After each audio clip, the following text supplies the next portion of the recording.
Good morning. Mga kalaro, narito na naman tayo sa ating kusina para maglaro tayo ng ating pananghalian. Ito, mayroon tayong mga nakadispirito sa ating misa na tulad nitong pork chop. Ayan, mayroon tayong pork chop. At mayroon tayong daing. At mayroon tayong malunggay at gata. Oh, he's cooking. Okay. Oh, what you cooking for? Hello, good morning, my friend. Hello, good morning. I accept you, my friend. Sino ba ito? Oh, I don't know what fucking sausage chicken. Hello, good morning.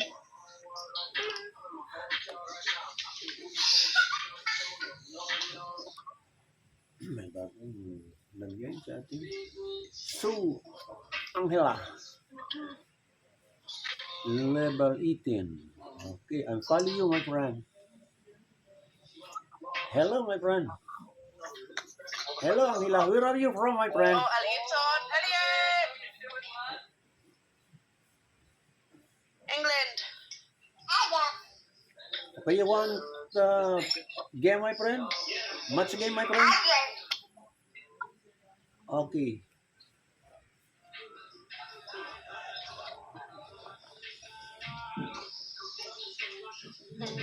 Yung ating nakaprepare dito pork chop, itong pork chop natin, gagawin natin itong breaded pork So you know chop. what I'm battling. Ayan. What the fuck's that? Ang ating preparasyon ng ating breaded pork chop, itong ating pork chop, ayan, buo ito. We'll just get a fucking cream.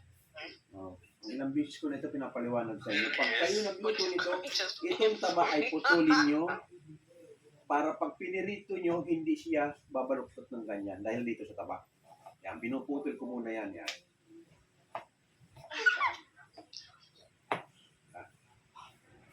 Pag naputol mo na yung hibla ng taba dito, pag pinirito mo yun, pag hindi mo pinutol, gaganyan yan. Ngayon naman para malambot, ito naman chopping knife natin. Yan, ganito chopping knife natin. Itong pinakapuno, yan naman itagtag mo sa kanya. Yan. Yan. Kung wala kang hammer meat, pero mayroon hammer meat, kaya lang ako naman ayaw ko naman nung kasi napipit-pit lang. Yan.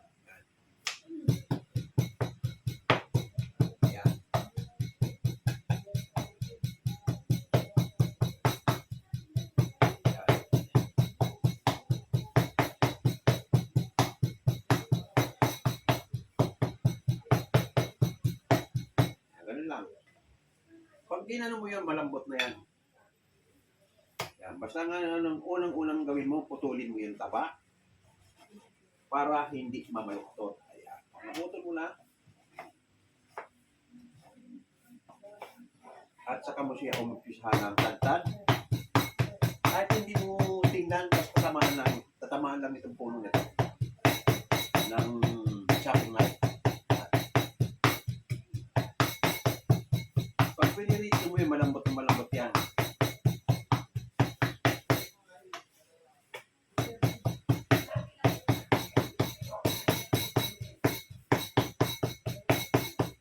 Yan, ganun lang po ang preparasyon natin ng ating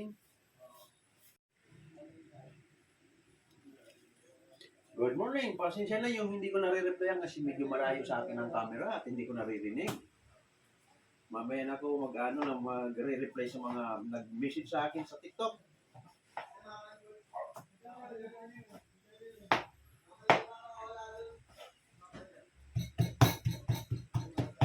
Ayan. At yung ordinaryong laman, kung gusto mong i-braided, ganitin mo lang, chap-chapin mo lang ng ganito, basta samahan lang ng kutsilyo. Pero pinakamasarap na i-braided mo, yung lumo, hindi mo nagagamitin malamang yun.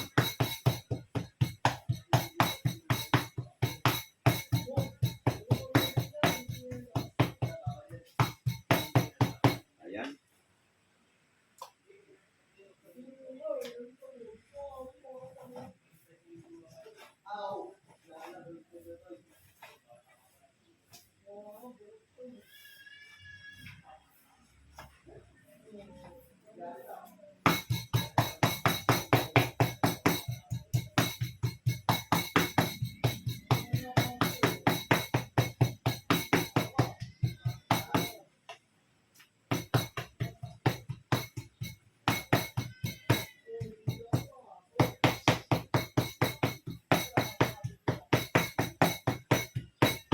Ayan, pag ganyan, natagtad mo na yan, malambot na yan. At saka mo ngayon imamarinate. Ito, may limon ako rito.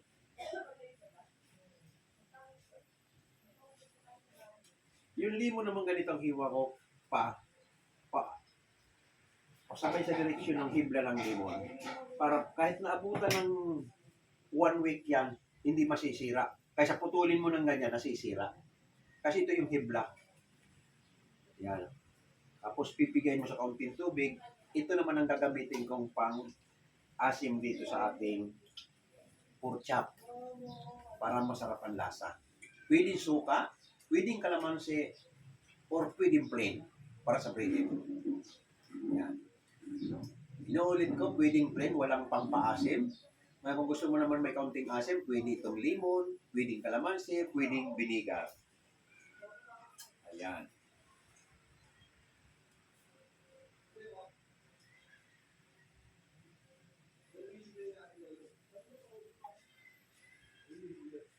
Ayan. Tapos, lalagyan mong pamintang durog. Ayan. At yung hindi nawawala lagi sa stick natin, stick, breaded, pang marinate, hindi nawawala ito, liquid seasoning. Ayan. Kuha tayo ng konting asin.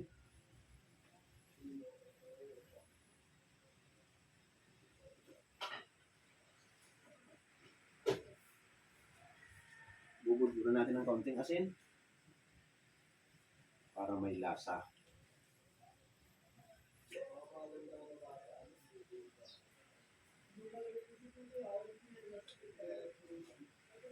Yan.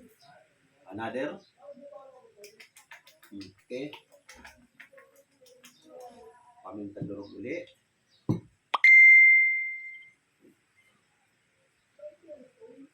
At higit sa lahat itong seasoning magic sarap or ginisame. Okay. Ayan, nakamarinate na yan. At ilulublog naman natin siya dito sa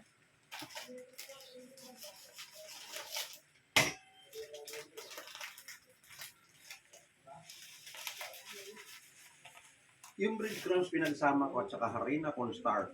Tatlong kombinasyon yan. May harina, may breadcrumbs. Yan. Pero mas lamang ang breadcrumbs sa ibabaw. Yan.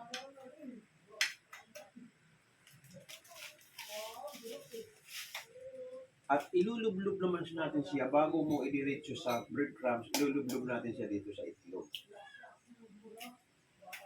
Ang pork chop. Ilulublog natin dito ang pork chop.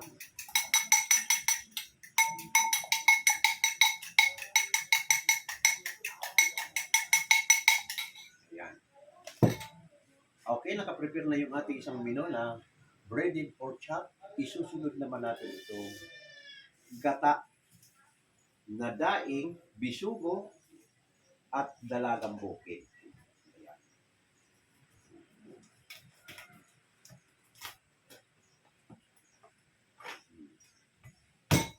May itong ganitong ulam kasi para kumbaga sa yung memory ko nito hindi mawala sa isip ko nung ako'y bata pa sa Bicol. Ang tatay ko at nanay ko, ang kanilang style nito pagdating ng taghirap sa amin, halimbawa tag-ulan at saka yung malakas ang dagat kasi bitabi-tabing dagat. Ang nanay ko at laging may nakasim dito sa kanyang lalagyan, may laging may nakatagong daing. Yan daing. Yung daing na yun, gagamitin lang niya yung pag-oras na talagang malakas ang dagat, taghirap. Yan. Walang ibang magkapares lagi yan. Kasi ang nyug sa amin sa Bicol, sagana kami sa nyug. Yan. Magkapartner lagi niyan itong malunggay at sa kagata. Yan. Kaya naalala ko ang ginagawa sa akin nung araw ng bata pa ko, ng nanay ko. Madalas na ipaulam sa amin pag taghirap itong ganitong partner na ito. Daing gata na may malunggay. Ngayon, tungkol naman dito sa bisugo, hindi ko nasama ito marami. Tungkol naman dito sa bisugo, nung araw kasi nangingisda ako, edad ko ay 12 years old, sumasama na ako mangawil ng isda, lalo-lalo na itong bisugo.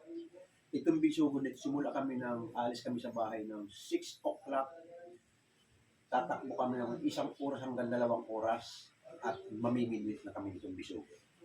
Pag umuwi ako ng bahay, itong bisugong ito, pipiliin ng nanay ko yung maganda, yung medyo malalaki. Idadaking niya yan. Yung idadaking niya yun naman ang isisib niya para pagdating ng tag-ulan, taglakas ng dagat, walang makakapaghanap buhay, may kukunin siyang daking. Kaya yun ay nga, itong alaala ko tungkol sa daking. Kaya ito, madalas ko ngayon na wala na sila, dahil matatanda na lang. Umalis na, kasi nun sa katanda, nanay ko namatay ay edad niya ay 95. So ngayon, nalagi ko pa rin naalaala itong ganitong klaseng putahe. Daing na may gata, na may malunggay. Ayan. Ito naman ang sangkap niya. Bawang,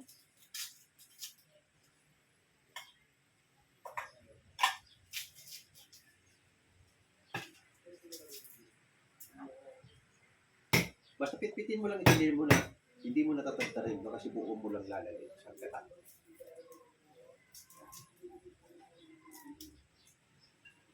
Yan, gano'n. Tapos luya.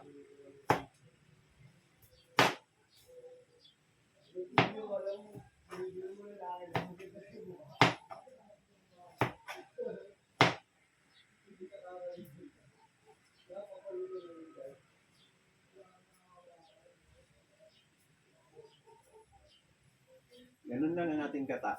Hindi lagi nawawala ang bawang at sibuyas. Yan. Laging present ito sa ating gata at sili. Pero wala akong sili.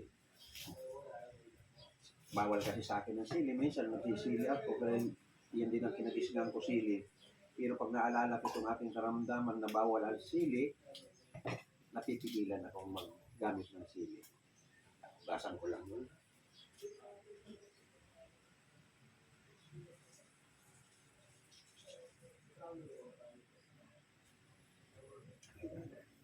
Ang hiwa mo ng sibuyas sa gata, kahit hindi mo namin, basta tamaan.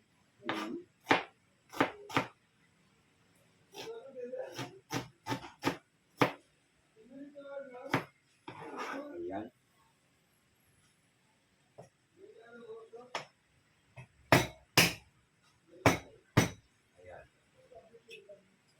Okay, nakaprepare na yung ating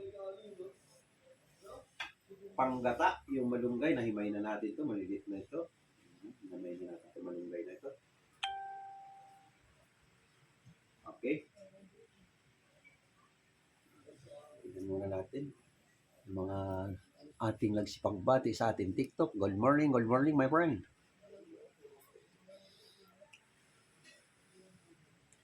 Okay, punta na tayo sa kusina at doon na tayo mag-aano sa ating kusina. Ito, narito na tayo sa ating kusina. Magsisimula na tayo ng ating live cooking. Ito, lalagyan na natin ang ating gata talaga sa ating pagsisimula. Sa probinsya, may pangalawang gata. Ito ay tinatawag na kakang gata kung saan sa Bicol ay lipoto. So, hindi mo pwedeng gamitin ito kundi naglagay muna ko ng kaunting tubig kasi wala akong pangalawang gata. Yung nilagay ko muna ng kaunting tubig para maluto itong mga dapat iluto panangkap. Yan, sinindihan na natin. Tulad nitong bawang, sibuyas, luya. Ayan. Ayan, maluto muna siya. Pakukulan natin ang gusto dyan.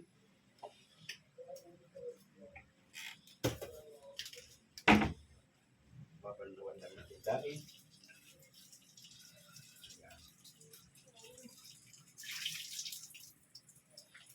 Hanggang sa kumulo yan. Lulutuin lang natin muna yon sa ganung klaseng sangkap. At isusunod naman natin ito, lagyan natin ng mantika. Ayan, lagyan natin ng mantika itong ating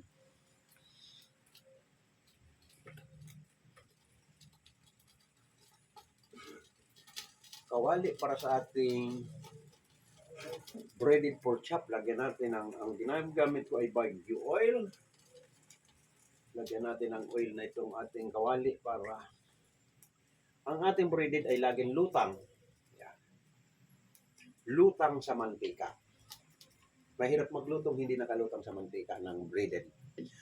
Ang breaded natin, mga iba-ibang klase, mayroon tayong ginagawang breaded chicken, mayroon tayong ginagawang breaded fish, mayroon tayong, basta nasa ano na niya kung anong choice mong gawin mong breaded. Ang ating breaded ay hindi ito ordinaryong pagkain ng Filipino food, dahil sulit na Filipino food ito. Ito ay marami, all over the world ang kumakain ng breaded. Yan. Kumbaga kung tawagin na international food ang breaded food. Yan.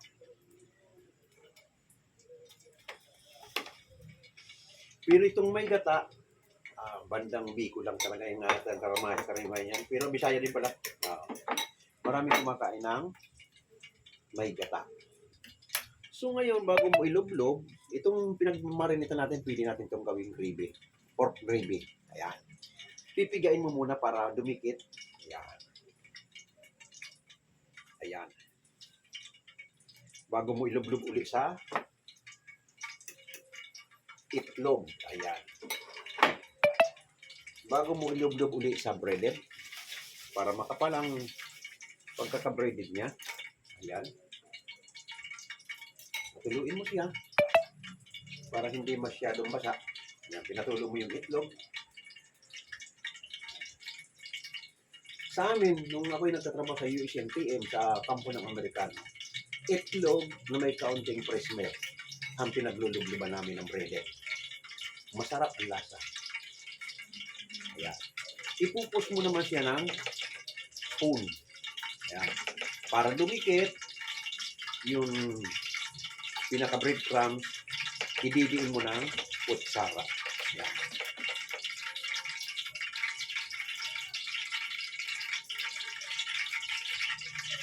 Ayan. Bago mo siya angatin at pagpagin, ayan. Ayan, pinagpag mo para matanggal yung mga hindi nakadikit, para hindi agad dumumi ang iyong mantika. Kasi yung mga hindi dumikit na yun, masusunog yun, mangingitim ang mantika mo. Ayan, mainit na at saka mo ngayon ipiprito. Yan. Okay. Sa ating mga taga-subaybay, lalo-lalo na yung hindi marunong, ganun po ang ating simula ng ating pagpiprito. Ayan, piniga mo uli para hindi masyadong, pero kung masyadong piga, yung konti lang na para hindi tutulog. Ayan. Konting lublob lang muna. Ayan. Igulong mo sa itlog. Ayan. Lagyan mo yung breadcrumbs mo para makapalang pagkakabalot ng breadcrumbs. Ayan. Ayan, patuloyin mo yung itlog para hindi masyadong basang. Ayan, tapak mo ngayon ulit. Ayan.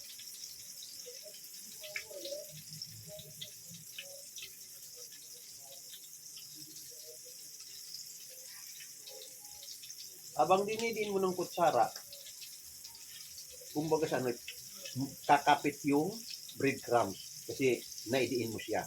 Ayan. At saka mo siya angatin ulit.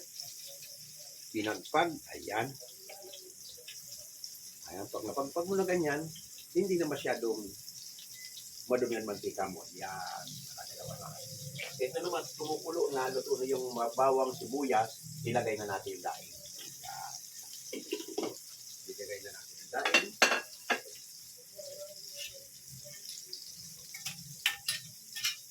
Konting halo lang muna. Ayan.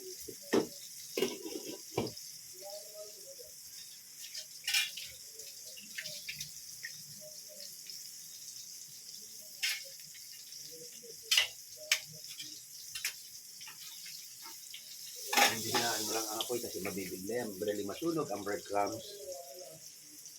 Ayan. Inilob-lob.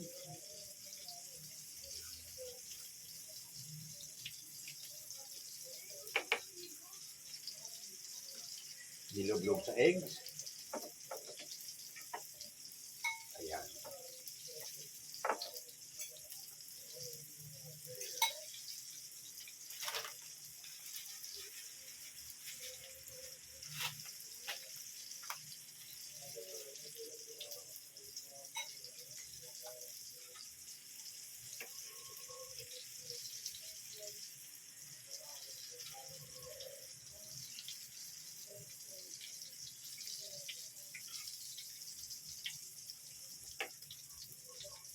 Sinagpag at binapa sa mantika. Ayan.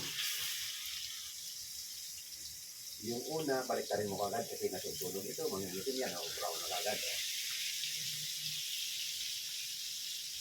Last na. Pero malalaki itong pork chop, hindi kaya ubusin ng isang tao. Kaya siguro kung hatiin ko pa rin siguro ito. Ilan lang kami kakain dito? Apat. Apat yung binili ko. Yung apat na pirasong pork chop, more than half kilo ba ito? Kasi nagkakahalagang 160. Oh, may kita kalahating kilo nga pala.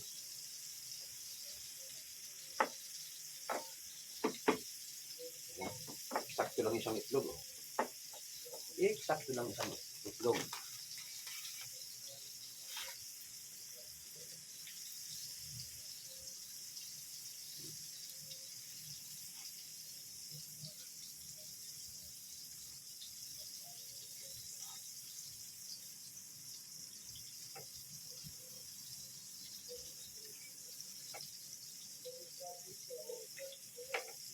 Ayan, medyo ayusin natin yung arrangement para kasya. Ayan. Pinagpag. Ayan. Yung pangalawang laki, pwede mo nang balik na rin. Kung madaling matulog na ito, sabi ko, mangisin pangit. Ayan. Ngayon, itong medyo basa, gawin muna na itong pampalapot sa gravy. Ayan.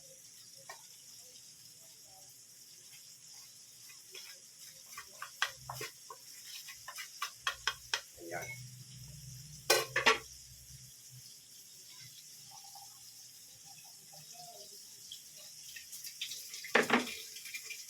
Lagyan natin ng tubig at gagawin natin pampalapot sa gravy para maging creamy yung gravy.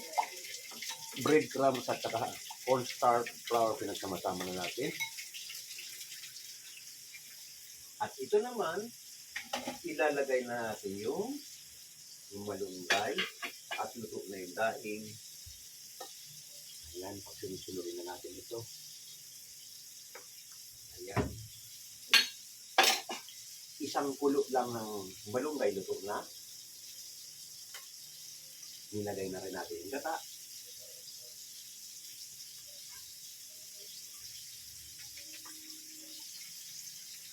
Ayan.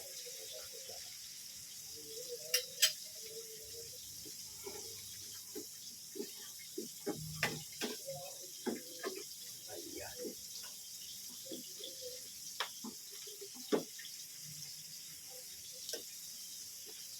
Lalagyan natin ng kaunting pamintang loob. Ang gata natin laging, yun ang tanda nyo. Ang gata natin laging lamang ang kaunting asin. Pag nagluto ka ng may gata at kulang sa asin, sasabihin sa'yo walang kwentang kusinero yan, walang lasa. Ayan. Kami mga kusinero para sa akin ha. Ayaw ko masabihin na walang lasa ang pinaluto ko. Di baling kaunting lamang ang asin. Sa anumang putahe para sa akin. Masakit sa tayo ngayon pag nasabihin lang walang lasang pagkain ito. Masakit sa tayo. Pero pag ang asin mo medyo angat ng kaunti, uy, masarap kaya lang maalat. Masarap pakinggan, di ba? Masarap pakinggan, masarap kaya lang maalat. O, hindi nila alam na yun ang sikreto mo. Nilalamang mo kaunting alat. Ayan. Yan ang sekreto kong pagkakasinuro ko. Hindi ako nagluluto ng matabang at hindi rin ako nagluluto talaga ng walang lasa. Nagagalit na nagagalit yung mga ano, sabi ko, yun ang luto ko eh. Pero hindi naman yung maalat na talagang halos iluwa mo na sa sobrang alat na doble ang asin. Hindi naman ganun. Basta sa akin ay lamang kaunti lagi ang lasa. Ayan. Okay na ang data. Ayan ang sinasabi ko. Number 1, alaala ko tuloy ang luto ng nanay ko na naman.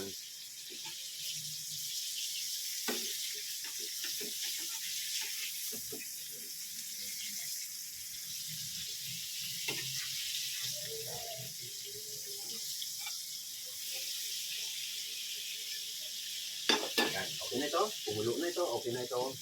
Luto ng ating gatang malunggay. Ayan.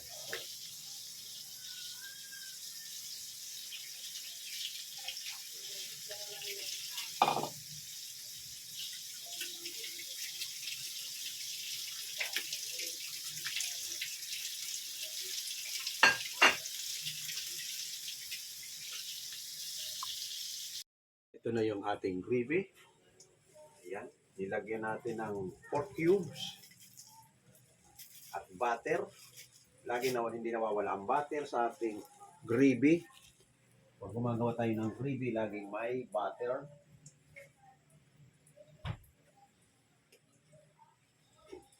Ito, pinapupulot na natin.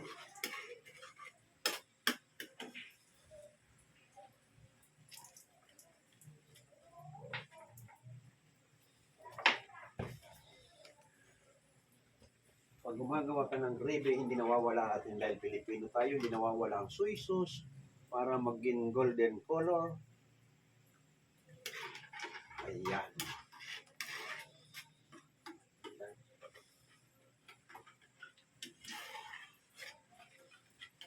At ito, para lumapot,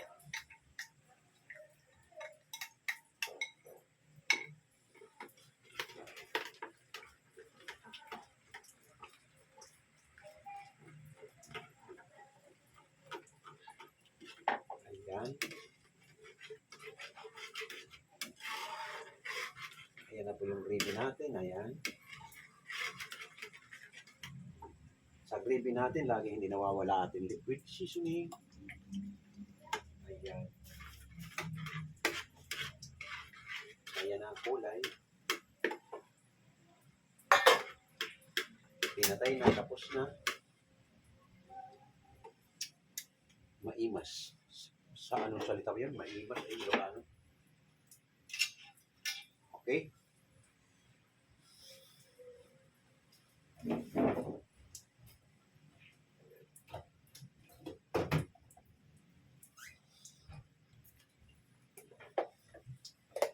Okay ang lasa ng ating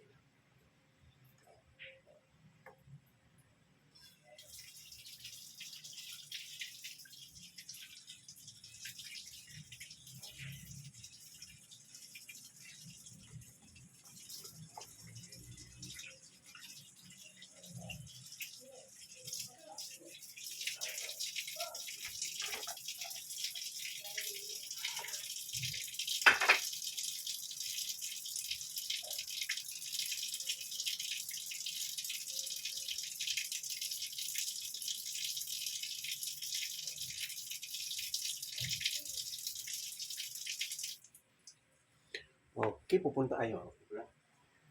Pupunta na tayo sa ating kusina. Dining. Ito, lagyan na natin ng bread. Crumbs, nilagyan na natin ng gravy.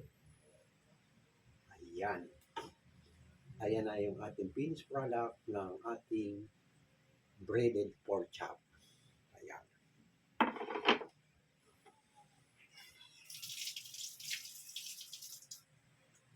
At ito naman yung ating malunggay na daing salata.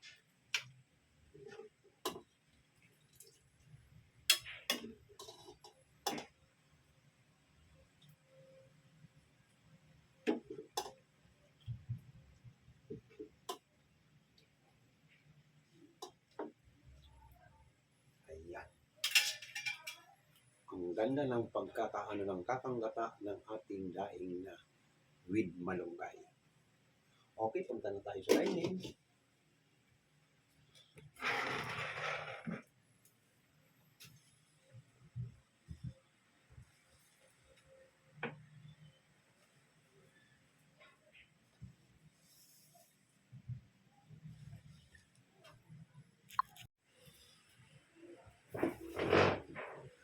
Okay, ito na yung ating finished product ng ating breaded pork chop. At ito naman yung malunggay na gata sa daing. Dahil ito ay paborito ko, ito ang una kong lantakan. Ayan. Naalala ko nung ako'y namimingwit itong bisugo ito. Pag ako nasa laot, minanang kami ng mga buyer. Namimili sa laot ng mga buyer ng isda. Tinatago ko na yung malalaki, pandaing. Kasi nga yun, inahanda ko sa nanay ko para idaing niya, para reserve pagdating ng taglakas, tagbagyo, walang makakapagdagat, pero kami may daing. Ganun ang teknik ng karamihan ng mangingisda. Magdadaing sila, itatabi nila para pagdating ng tagbagyo, tag-ulan, mayroon silang huhugutin na nakatabing pang-ulam. Ayan.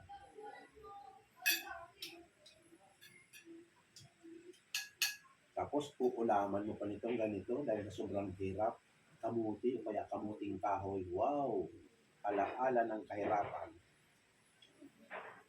Ganyan, pag napanood nyo ko mga Bicolano, si Andeng, namiminwit, pagdating ng bahay, kung minsan ang kakainin, kamuting kahoy o kaya kamuti. Pero sa ngayon, ako'y gumawit na rin. Talagang isinumpa ko sa aking sarili dahil hindi ako nakapag-aral ng maayos. Pero nakarating ko ng high school. Nag-graduate ko high school. Talagang sinumpa ko sa aking sarili, pag-aaralin ko ang mga anak ko. Kaya sa 8 kong anak, isa lang ang hindi nakagraduate. Graduate ang 7.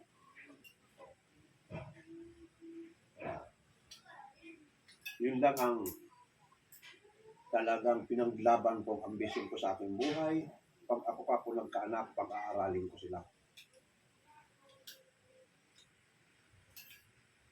Masarap.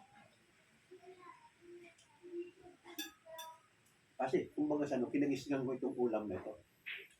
Gata na daing with malunggay. Tapos maraming yung sa probinsya.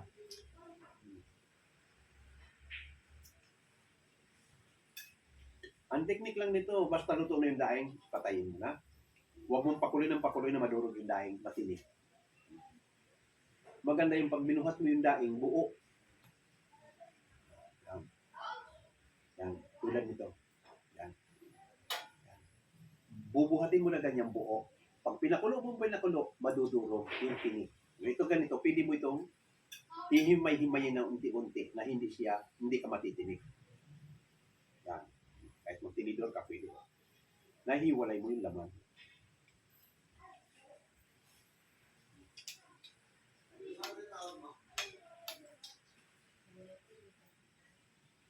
Alam mo, tulog na. Naku.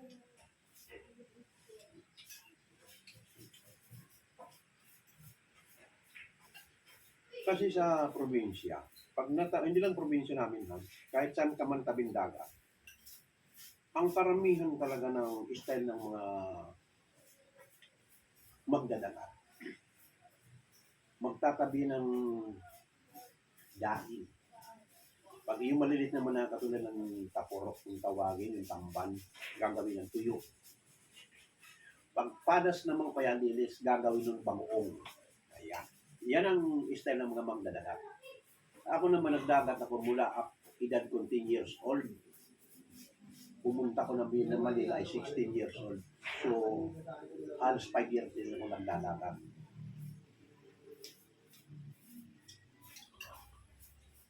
Naranasan kong maglusong sa tubig. Yung nagsisisid kami ng shell, yung saan kong tawagin. Yan, isa na lang atang, tatlo pa kami, tuway pa kami lahat na isa nasa Malabon, isa nasa Anis, bandang Parumpong, Simulo. Si Dani naman ay nasa Malabon.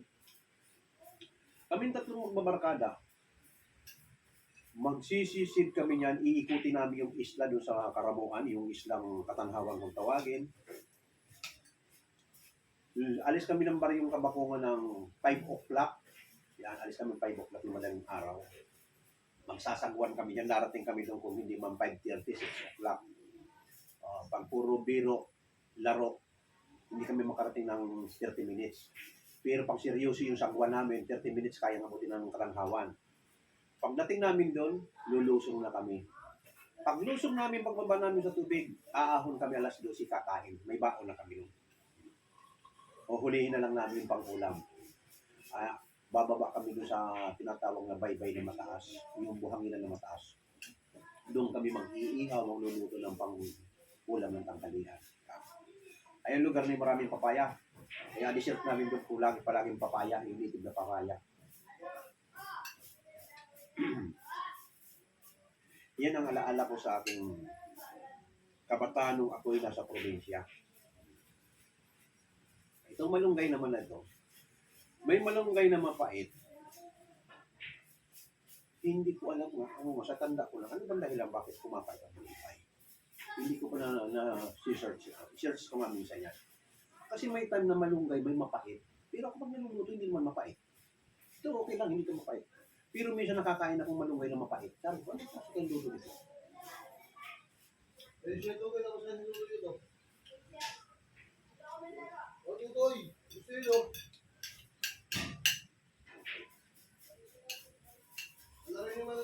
Pero kung kayo magkagata ng malunggay, ha?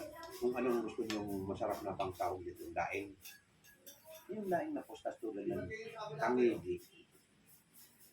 Kahapon na niluto ko yung tangigi steak. Aywan ko lang kung masasakay ko pa rin yung sa dulo yung niluto ko sa Batangas kahapon. Nagluto kami ng tangigi. Namalingki kami ng misis ko sa Kanawan Market. Alam mo kung magkano yung tangiging sariwa? 700 per kilo. Kaya, kumuha kami mahigit 1 kilo. Yan ang binili namin. Tapos niluto ko kahapon ng chicken steak kasi paborito ng bunso ko yung fish steak. Ayan. Yan ang tinanghalian namin. Kaya hindi ko pa na-upload yun, ma'am. May dudugtong ko rito. Yung tangigi steak.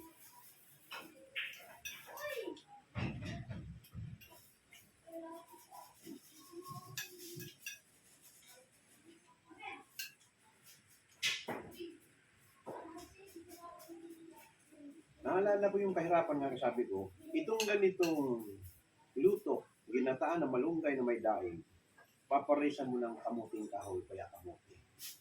Masarap din naman ang kahoy. 1977 ako umalis ng Bicol. From 75, yan, 75, 76, 74 na lang kamo. From 74 to 76, sobrang kahirapan ng Bicol. Kaya huling alis ko doon, binagiwan ako sa laot ng Parangko. Inabutan kami ng Subasco, nalubog yung ibang mga karamihan namin, pero hindi naman namatay na buhay, nalubog na yung bangka. Ang huli ko, mayroon akong huling 2 latat kalahati. Nung mabayaran ako sa pangdaong namin, hindi na ako nagpalit ng damit. Nagbiyahe na ako pa Manila, kasi nandito ng mga kapatid ko sa Manila. Yung binayad sa akin, ginawa ko ng pamasahe. Parang nagkaroon ako ng phobia doon sa Baguio. Sabi ko, ayaw ko nang mabutan ulit ng Baguio dito sa laot. Maghanap na ako ng trabaho sa Manila. Ang edad ko nun ako ay 17 ba? Ay, hindi. 16. O, edad ko nung 16. Kasi nag-asawa ko 17 to 18 eh. Kaya yan ang buhay ng probinsya.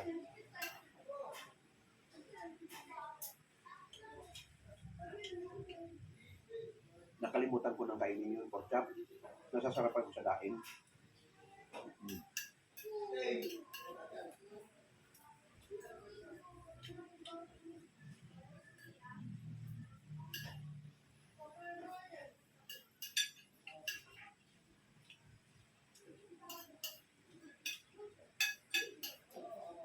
Masarap ang ganitong luto, gata sa malunggay, pag maraming gata ha. Kailangan damihan yung gata. Kakang gata. Masarap.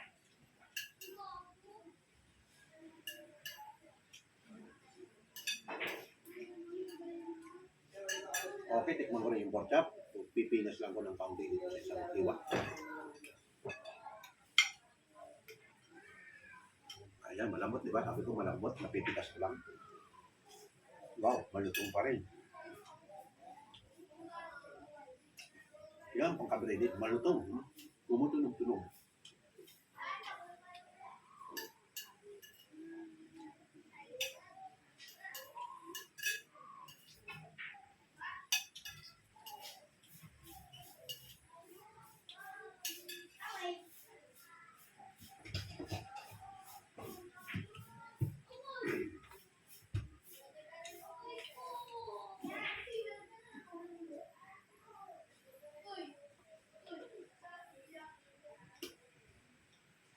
Okay, tapos na naman ang isang araw natin ng ating live cooking, tutorial cooking.